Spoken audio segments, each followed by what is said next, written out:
Bro, I'm in such romantic mood right now. The only two things I'm missing is one-way ticket to France and a cup of tea. But anyway, hello, welcome or welcome back. My name is Yara. Today's video is gonna be as natural as possible. I'm trying to make it less picture perfect, just for me and for people who truly enjoy watching videos like this. The whole thing started when I was thinking about my birthday that's coming in 2 months. I'm turning 20 this year, and it's a big event for me, and the only reason too is because my age is not gonna start with 1 anymore. It's gonna start with 2. This is a little cray to me, but because of that, I was thinking of making a video for my birthday talking about, I don't know, some life advices, something related to like mental well-being, your life, people around you, stuff like that, something mental. I still haven't figured out what I wanted to post on that day, but another idea appeared in my head, less positive, that I wanted to make it for my birthday, but still valued. In this video, I wanted to talk about worst advices that people have ever given me. Why that? I don't know. This is a good topic to talk about, even with like people you know, not only for a YouTube video, because once I started to think about it, I already set up a list of some things, of an actual advices I mean, and I know for sure that there's more than that. There is definitely way more advices that I can't remember just right now, and I already know that when I'm gonna edit this video, I'm gonna remember some more.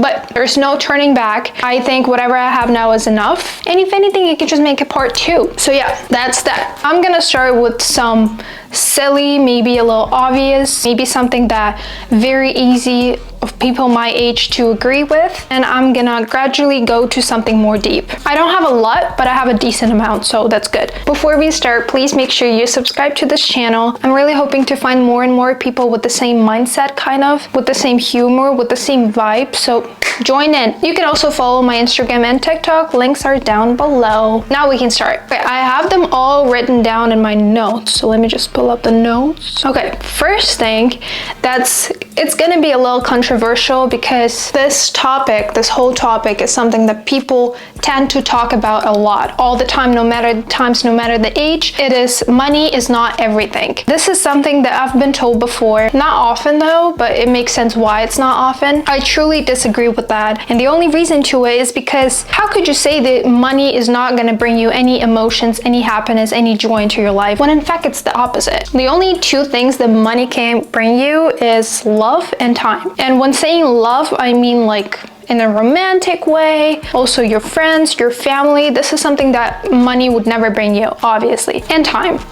Makes sense. But other than that, you can purchase anything with money to make your life better. From clothes to, I don't know, successful surgery to help with your health condition. You know, it could be anything. You can buy comfort with money, which is living in a good house, in a good condition, eating a good food. You could buy fun for money, which could be literally anything. I think I've said that before in my first ever video, if I'm not mistaken. Money is a powerful tool to get you the life you want. That's all. Just a little remark on whatever I've just said, because it might sound that the only thing I'm thinking about is money. Not really, because money should not be the center of your mindset, the center of your perspective, the center of your world, basically. It should just be in your life. That's all. Bro, I need to double check. Is money plural or singular?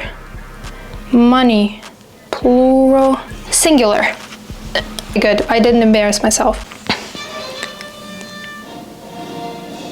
My roommate's getting a little loud, but that's okay. I've met both people who think that all they need in life is money and people who don't care about money at all. And it's very interesting to compare that in your head, but still, like, my opinion's still gonna stubbornly stay the same. Yep, thanks.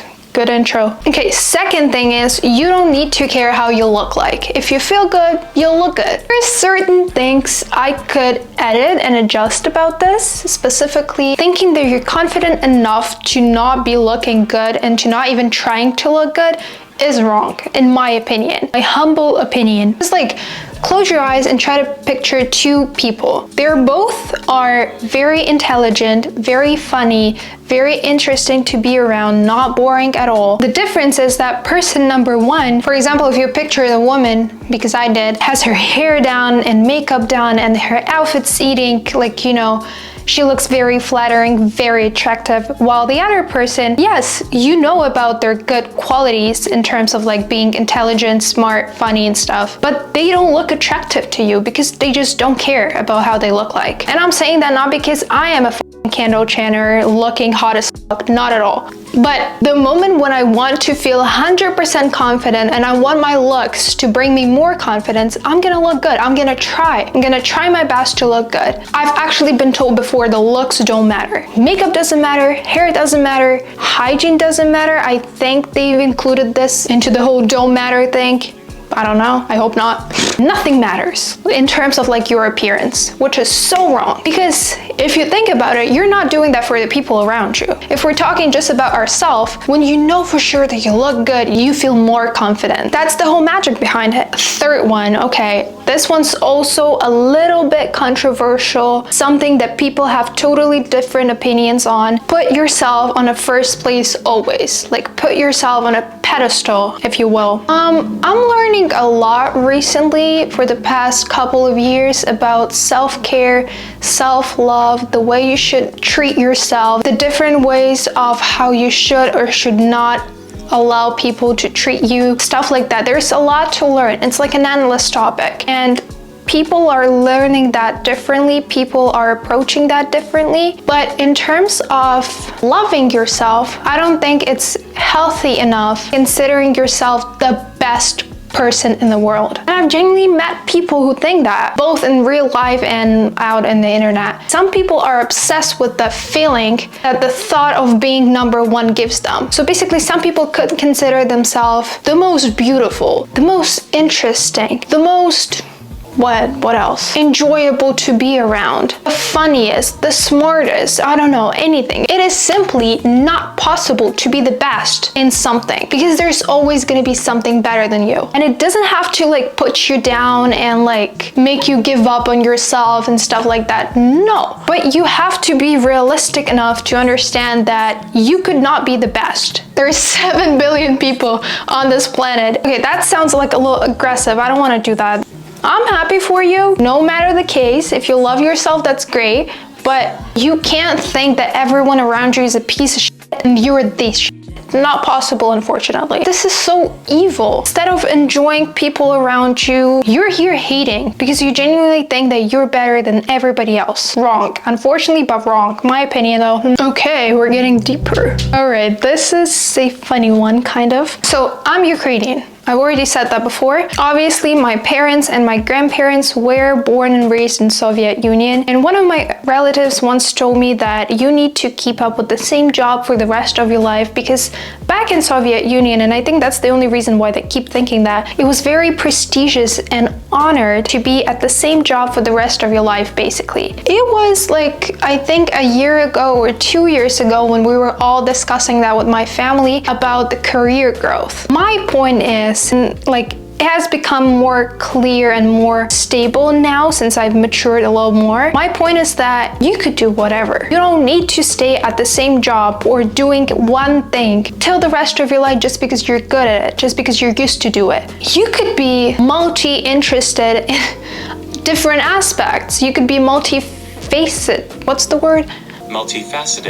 Multifaceted, that's the word. So keeping up with the same job just because you're kind of building a stability up here, I don't know how to word it and put it the right way so I don't mess up my thoughts. Like, on the one hand, if you truly enjoy one job that you're doing and you want to do it on the long run, go ahead, go for it. On the other hand, if you're considering doing something else but you can't because you feel stuck, this is something that I don't really support at this point, I would say, because I forgot what I was saying.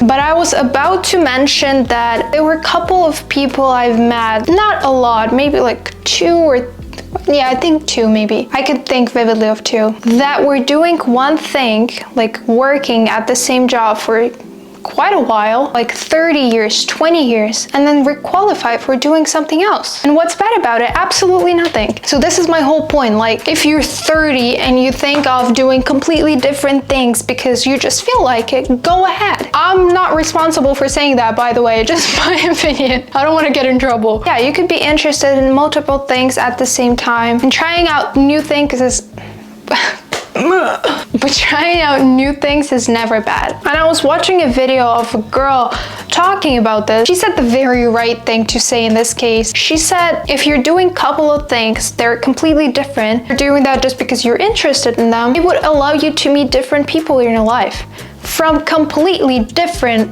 aspects. So these people are gonna be different, but because they're different, you're gonna try build a special, unique relationship or connection with each of them, and you're gonna have a chance to look at the world differently.